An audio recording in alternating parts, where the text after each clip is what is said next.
it's the M.L.M for the Soul channel, and I do have a new topic for today. But first, before I begin, I'd like to say, may the words and expressions of my mouth and the thoughts and meditations of my heart find favor and acceptance before you, Hashem. And some people I want to thank who have helped me along on my journey to where I'm at in my life right now, and as I continue to grow in the ways of following Hashem and the Torah. So they are Rabbi Shalom Arush, Rabbi Lazer Brody, Rabbi Yosef Mizrahi, and Rabbi Eli Mansour, and I will have links to their websites below this video. So the topic for today is kind of interesting, and you'll understand it once I start talking. But I also want to say, if you've never watched my videos before, please check out my first video so you know what it is I'm actually doing. And once you watch my videos, please definitely leave comments, give me a thumbs up if you like them. I'd like to hear anything you have to say or any suggestions or ideas you have. So the topic for today is called I'm Being Tested Again. So test, after the word tested, is the exclamation and again. And the subtitle is I already, quote, graduated from school. So, you know, I've been, I guess, talking to HaKadosh Baruch Hu about where I need to be and what I need to be doing for my growth, for my spiritual growth in life. And I do crave simplicity, and I want things that are just very relaxed for me, in the sense that I don't have to work very hard and can still do what I need to do. And looking for a certain living situation where I would not have to be concerned so much about, quote-unquote, making a living and having to spend a lot. So I remember one day, this was back December the 4th, I believe it was. It was Thursday. I'm sorry, the 5th, because today is actually December 30th, the English day of the month of 2013. So I was really begging Hashem and crying and saying my heart out, and because I always say I don't need a lot, I have very little, and I only need very little, just enough to get me closer to Hashem and to do what's important. So that was Thursday, December 5th, during the daytime, and lo and behold, in the evening, it was pretty late already, I get an email, an answer to an ad I put out, kind of requesting for the type of living environment I'm looking for, and I got a reply, and it sounded interesting. Well, I didn't really know much information, so I contacted the person, we went back and forth, and one thing that's very important for me is if I'm living with other people, it's important that I live in a household that is conducive to my, not just my lifestyle, but also, you know, the choices I make, you know, especially with being a observant Jew. So I wouldn't want to live in a household where there's issues, where, you know, if they're Jewish, but if they're not. So anyway, this situation was somebody who was looking for help with childcare and very minimal hours, and I'd have a lot of free time, and I'd have a room to stay in, and they're vegetarian, and so a lot of the things sound really good, a good location, and then I asked them some other questions about their, you know, religious beliefs, and it turns out that they were not along the lines of who I am and how I practice, so they were not Jewish, and they were sounding very nice people. It's just that, you know, and I was thinking, you know, they really wanted me to come as soon as possible, and I spoke to them on the phone, and, you know, and then I was thinking, you know, it sounds so good for what they're asking and what they're offering, except for that big except. So I actually contacted Rabbi Mizrahi, and I emailed him, and I told him the situation, and he said, absolutely not.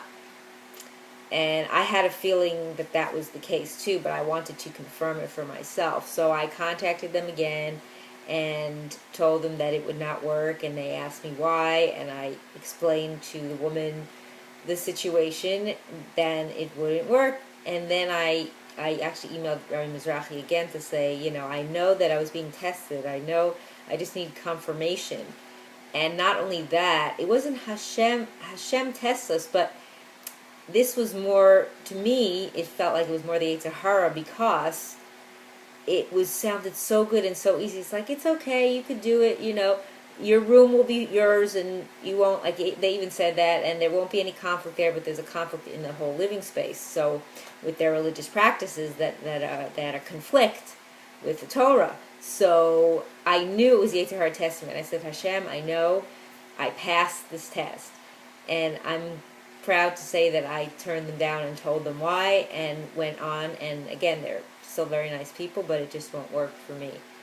And then I decided to send an email out to an email list that I personally have, to just people I know, with the same ad that I was putting out, but just through my email, and with the same information, what I'm looking for exactly. And I send it out to hundreds, probably, people, and first I got one response. So this was the second test. The second response was from a guy who lives in another country, not in the United States, and he says, you're welcome to come. And I was like, no, I don't want to be there, but it's also because, I can't live with a person if I'm not married to them, and this person wasn't Jewish either, so I said no. So then so I knew, again, I passed the test. I mean, this could have been really nice, go to another country, really nice environment, but again, it wasn't meant to be. It was not the right situation as well. So then I got another response. The third response was from a woman, and she said, contact me, here's my number, maybe we could do something. And it turns out this was like almost exactly what I'm looking for. I mean, of course, nothing is ever perfect. Hashem does everything good, but nothing's ever 100%. But it was, in the city I want to be in, and she turns out she's also Jewish, and we have a lot of things in common with communication, and what she needs help with I'm very good at, and it's in a place where I will have much more relaxed time-wise. I don't have to put in that much time for this little space that I'm having, my own little space. So that's also really good, that I'll have my own space. And, I was really thrilled for that. And it's so funny because this thing happened, I forget what day that I got the email from her. I think it was pretty soon after. So the 5th was when I heard from those people, and then the 6th was Friday. I talked on the phone with that other family, and then within the next couple of days, I heard from this other person. Again, I don't remember the exact day it was, but it was very soon after. I think maybe even that next, over the weekend. And I was like, wow, this is it. I've been tested twice, and I said, I know, I'm waiting, and I know that I passed these tests, so Hashem is going to really help me, because I was not willing to make any kind of compromises. So, and that was really good. And then another thing dawned on me that was really, really interesting. And I was like, wow, this is definitely Min Shamayim, from Hashem. So the address where I'm living, the number is 5934. And the woman's address where I'll be staying, her address is 4359. So if you take the 59, it's the same numbers, just in a different order.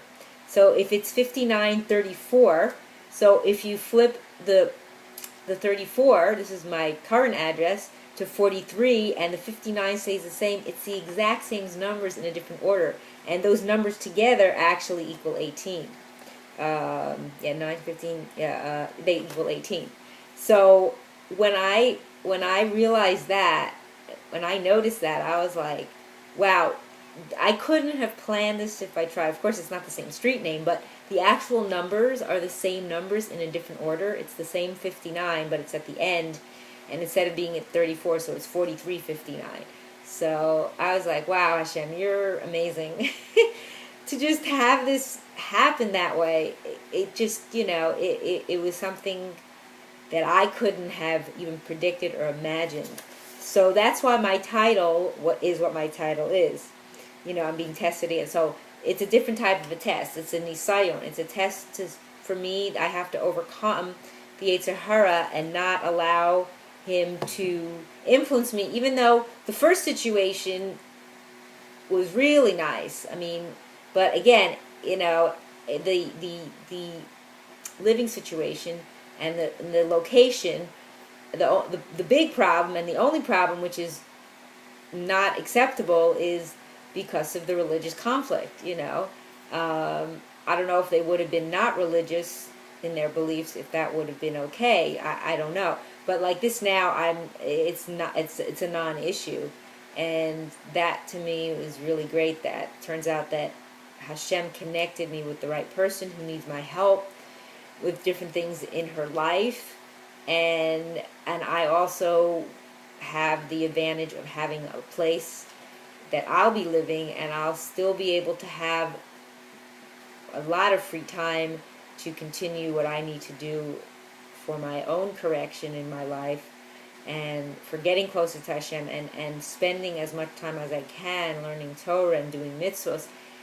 And I pray that all of you pass all your tests in life, that you really learn to tune in, and if you have a doubt, if you're unsure, contact a rabbi and find someone who you do trust, who you do know is going to tell you the truth and not try to sugarcoat it or make it sound like it's okay because you're desperate. If it's not okay, if it's against the Torah, it's not okay to do. Even if you're in what you would think is the worst possible, let's say, living situation for your benefit, for your health, for the benefit of your spiritual self. So I pray that with everybody coming together and overcoming what they have to get closer to Hashem, that we all merit to live and see the coming of Mashiach and the rebuilding of the Beis Hamikdash speedily in our days. Amen.